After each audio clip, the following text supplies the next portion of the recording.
I'd like to welcome you to Sagebrush. I'm glad that you're here as a new employee. We're looking forward to your employment here, and hopefully you'll have a long and successful career.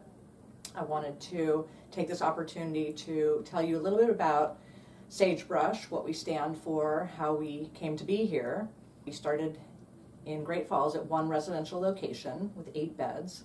We now have grown to 2 residential locations and an outpatient office. The idea of Sagebrush came about 9 years ago, and I was working as a naturopath in Georgetown, and I was working with people who were chronically ill with all sorts of different illnesses, cancer, arthritis, Parkinson's, and alcoholism, of course. And I was seeing people come into my office that were really ill and really needed to come home and stay at my house for a while so that I could take care of them. That wasn't possible or realistic, and they needed more than just the outpatient services that I could provide them. So I ended up closing my practice as a naturopath and took about a year off because I knew that I couldn't work in that environment anymore and fully treat people that needed to be treated, and just kind of took a year and meditated and prayed and really did some deep work and thought about what my work in the world would be next, how I could serve, how I could use my gifts and talents. And it was about a year later that I asked the question, what is my work now in the world? And Sagebrush is what came out of that question. It was definitely a vision and a divine directive from God, and it was open a residential rehab, and I heard it really loud and clear, and I immediately said, no way, that's crazy, I'm not going to do that. I mean, maybe someday, but not right now. And then I immediately heard, no, now. And so I was sort of taken aback, and I didn't know how to run a rehab. It was an overwhelming vision and mission, and I didn't feel at all qualified or that I had the tools or knowledge or resources in any way to bring that to fruition. But I was given this directive, and I knew that's what I had to do. So it's important that you know that, so that you know kind of the roots of who we are, how this came to be.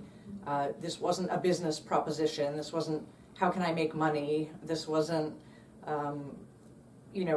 anything else like that. It was really just, it was a divine mission that was given to me, and I just was really clear that I didn't know how to do it, but that everything that I needed would be given to me if, in fact, this is what I was supposed to be doing, because it just seemed so big and so huge, and that I didn't know how to do it. I didn't have any of those resources. I believe that Sagebrush is supposed to have manifested in the world through my life, and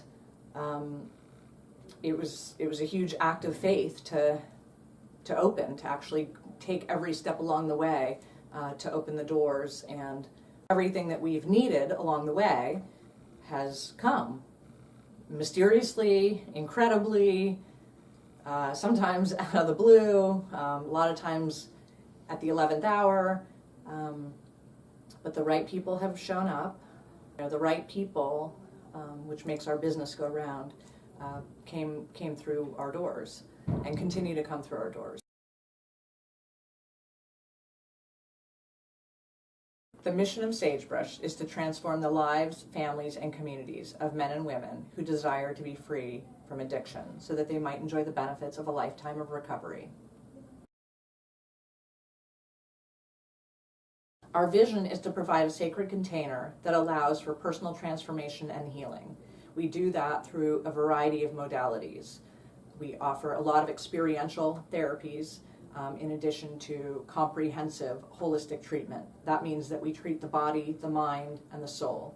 We believe that addiction is a disease of all of those, and that you can't just treat one part. You can't just treat the mind through cognitive behavioral therapy, for example, without treating the body, without addressing the spiritual needs of the soul. So we treat the entire client, and not just the client. We also treat the family. We treat the family system. It's a lot of hard work. This is not an easy way to approach treatment, but at our core, we're holistic. We are thorough. We really believe that people can heal, do heal from the deep wounds of addiction, and that their families can heal, that their communities can heal, that they can go back out after they receive treatment and have productive, happy, healthy lives, work lives, love lives, parental lives, whatever it is that they want to do with their life. And through treatment at Sagebrush, they can find what brings them joy, what brings them happiness, a sense of purpose. So our treatment is comprehensive, and really without that, treatment isn't complete. Treatment is complete when people have a sense of the value of their life and a sense of purpose, and that they know that there's something for them to do here, and they're not going to have the desire to slowly kill themselves through addiction anymore.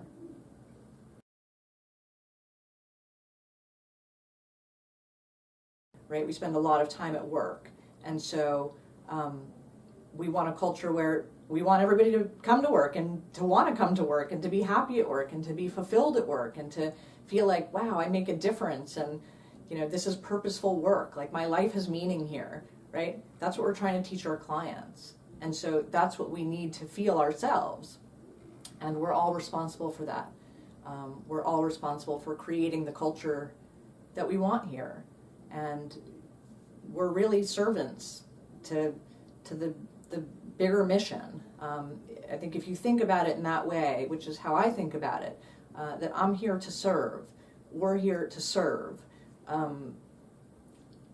then whatever it is that you do, if you have that attitude, then you'll do the right thing. You won't gossip about a colleague, or you'll see them as maybe in need. If you see somebody acting in a way that's not conducive to the kind of culture that we want and the idealism that we want, maybe there's some assistance that person needs.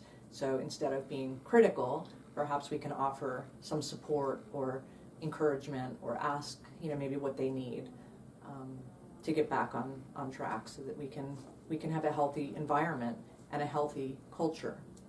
Our foundation is of faith and of trusting that if this work is meant to be in the world, that we can trust that the resources that we need, all that we need, will be supplied to us. And in difficult times and when we have struggle, we really hunker down and we ask the universe for what we need, and not just the little scraps. We ask for the big stuff, and we expect that that our lives and our business will be abundant, because we think that that's God's will for us, and that we need to be full and have everything that we need so that we can serve our clients. If we feel depleted, if we feel without, then how can we fully show up for them and give them what they need? It's really hard. So we nourish ourselves, we take care of ourselves, we celebrate ourselves, we have work-life balance, so that we can be healthy human beings in order to provide them hope for the future and a quality of life that they come to us seeking to receive. Everyone who is on our team, from the admissions director, from the front desk person who picks up the phone and takes the call for the first time, to the program assistants, to the therapists, the chefs, the billers behind the scene who often never meet the clients, to managers, we all play our part. We're all part of this ecosystem that cares for this client. So every time we look at a chart, every time we interact with a client, we're acting from that philosophy that we're showing up, we're doing the best thing that we need to do or that can be done for the client. We're all responsible for that. We do that in different ways. Sometimes it means picking trash up off the floor so that our clients can have a clean facility. Sometimes it means staying a little bit later because a client's having a tough time and just needs to talk, even though your shift is up. Sometimes it means talking to families. answering their calls at night, on the weekend, being there for them. There's so many ways that every position in this company cares for and can embody our core values in taking care of the clients. It can be making sure that PIMSy notes are accurately written, so that if and when someone is transferred to another facility, that we give accurate data and an accurate assessment of what we've done so that care can be transferred. There's just everything that we do matters. Everything that we don't do also matters. So it's really important to be conscious and cognizant. It matters in every way, in every circumstance. And so it's really important to know that you're a key component. You are part of the container that we hold for these clients and their families who are suffering. And that's our spiritual obligation to do that. If we're having a bad day, if we're ill, if we can't do that, to step aside, to take the day off, to ask someone for help. But it's not an option to not hold that safely for our clients, to not go the extra mile. That's what we have to do. That's what we must do. Oftentimes it's not what we think makes the difference. It's showing that we care about people, and it's them in a moment being able to take that in, to absorb that, to feel that wow, somebody cares about me. Maybe that means I'm worth it. Maybe that means there's something that I don't know, something that will compel me to go on, to stay in treatment when I want to leave. That's what it is. It's the care and love that we extend to people in a million different ways that makes the difference.